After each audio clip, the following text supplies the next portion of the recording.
Prosi, Momadba, qui est revenu sur les résultats positifs obtenus par la plateforme industrielle en mettant l'accent sur les orientations et convictions du chef de l'État pour faire du Sénégal un hub industriel.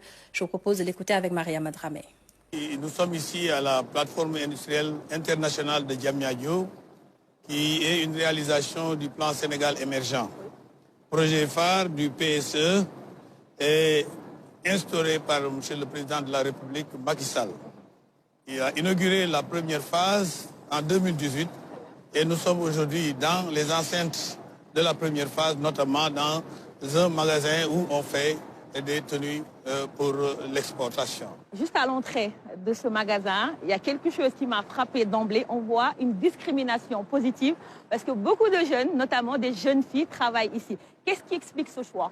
Alors ici, nous voulons faire la création d'emplois massivement et la gente féminine devait être employée. C'est pourquoi ici, nous avons plus de 400 jeunes filles à leur premier emploi qui ont été formées et qui aujourd'hui sont en train d'abattre un travail extraordinaire avec une dextérité reconnue et qui sont en train d'exporter des tenues vers les pays européens et des pays américains.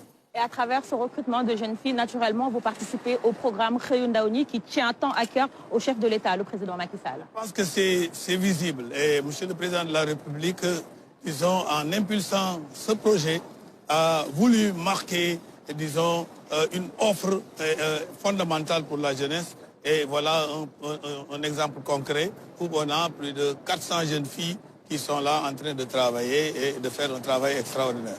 Alors, ce parc industriel de Diamniadio, on imagine que le projet vise également tout le Sénégal. Qu'est-ce que vous avez prévu pour les autres régions du pays? Nous avons, dans ce parc, qui est sur 13 hectares dans la première phase, qui va se faire sur 53 hectares. Nous sommes en train de réaliser la deuxième phase. Ce parc donne, disons, crée de l'emploi. Ouais. Beaucoup d'emplois pour plus de 20 000. Donc nous devions, bien sûr, après saturation, dupliquer le système qui va se faire dans les régions, notamment dans le centre. Touba va suivre bientôt et nous allons aller dans le nord, à Saint-Louis et au sud également vers Ziguinchor. Et le taux d'occupation de ce parc, il est de combien et quels sont les secteurs d'activité qui sont ici? Actuellement, présentement à la plateforme, toutes les infrastructures sont faites et également tous les hangars sont occupés. Nous avons 22 entreprises, dont dans les 22, nous avons 11 entreprises industrielles et 11 entreprises de services, parce qu'il faut les services. Les entreprises industrielles, c'est par exemple le CNH ici, qui fait des tenues de sport. Je rappelle que nous avons exporté pour 1 million de tenues de sport aux États-Unis, avec la marque Southpool, qui est en train de d'être achetée dans les rayons de New York. Mais également, nous sommes en train de réaliser plus de 1 million et quelques de t-shirts qui vont être acheminés en Angleterre. Donc ici, c'est pour cela. Mais nous avons d'autres activités, notamment une synergie entre les entreprises. À côté, nous avons une entreprise qui fait quasiment tout ce qui est emballage. Tous les cartons sont fabriqués ici, mais nous avons d'autres entreprises. Nous avons des entreprises d'emballage alimentaire qui sont là. Nous avons également une unité, disons, de raffinage d'or. Nous avons une unité de packaging et de distribution de médicaments. Nous avons également le montage d'électronique, de télévision, etc. Nous avons un ensemble cohérent d'entreprises qui sont là, de nouvelles générations, pour impulser, pour créer de l'emploi au niveau donc, du Sénégal. Alors, quel est l'impact de ce parc industriel de Diamniadio sur la croissance économique du Sénégal? Mais sur la croissance, d'abord, le parc a un autre domaine qui est quand même son binôme. Oui.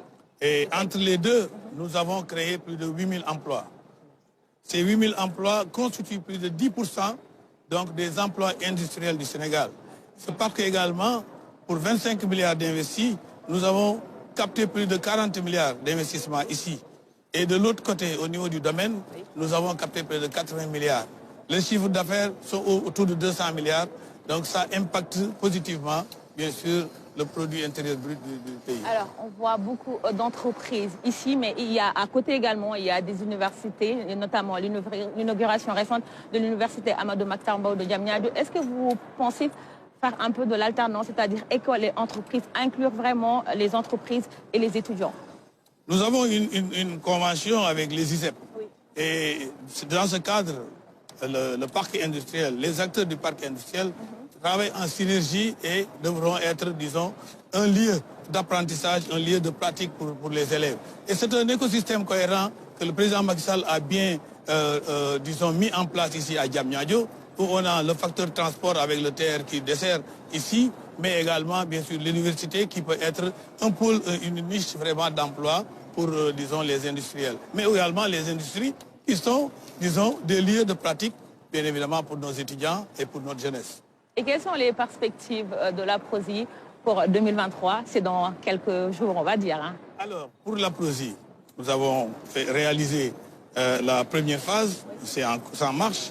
Mais de l'autre côté, nous allons faire inaugurer en octobre, disons, la deuxième phase qui s'étend sur près de 40 hectares, où on a pu avoir plus de 22 hangars du genre qui vont permettre, disons, de créer beaucoup d'emplois déjà en 2023.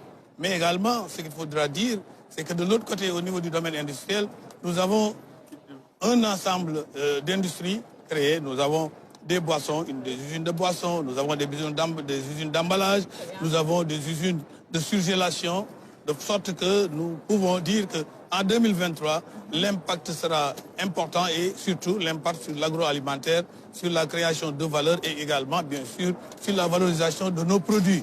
Mais ce n'est pas tout. Après l'inauguration en 2023 de la deuxième phase, également il y aura l'inauguration du domaine industriel, mais aussi le lancement des travaux pour le domaine industriel de Touba et la plateforme industrielle.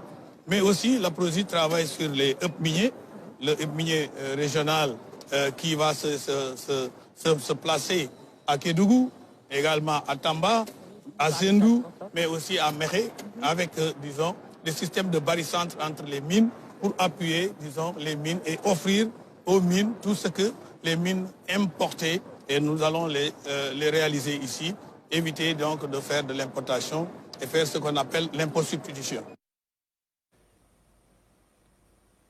Je rappelle que vous aurez une nouvelle rétro ce soir. Ce sera en fin d'édition. Et le principal titre de ce journal sur les éleveurs qui peuvent parfois faire face à des situations particulières dans la zone agro-silvo-pastorale de Louga.